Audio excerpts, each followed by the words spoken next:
In a UCLA Newsweek special, U.S. Congressman Henry Waxman prognosticates on the repealing of Don't Ask, Don't Tell in the lame duck session of Congress and the Senate's 60-vote conundrum. I think there's a reasonable chance that we can repeal it before the end of this year. It passed the House. The Senate, and this has been a new problem and one we haven't quite figured out how to deal with, requires now 60 votes. Not a majority, as the Constitution provides, but 60 votes to close the debate in order to get to the vote.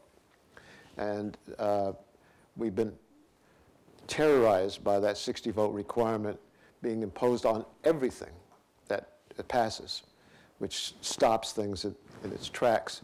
When Don't Ask, Don't Tell was put onto the House-passed defense authorization bill, and the Senate tried to take it up, they were stopped by several Republicans who supported the ending of Don't Ask, Don't Tell. Now, in order to get the defense authorization bill passed, they either have to keep that on there or they have to separate it and pass it as a separate bill.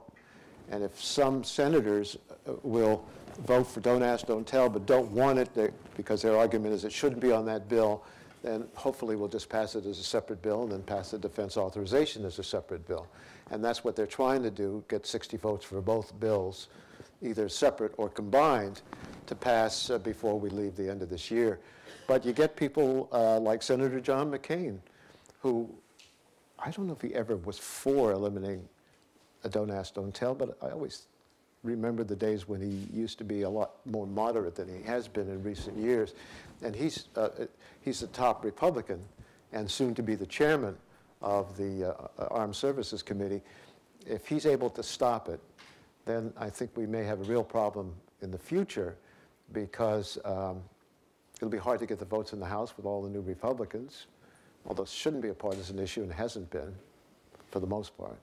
And it may be difficult for it to come up in the Senate if the chairman of the committee is refusing to bring it up. So let's hope for the action before the end of the year.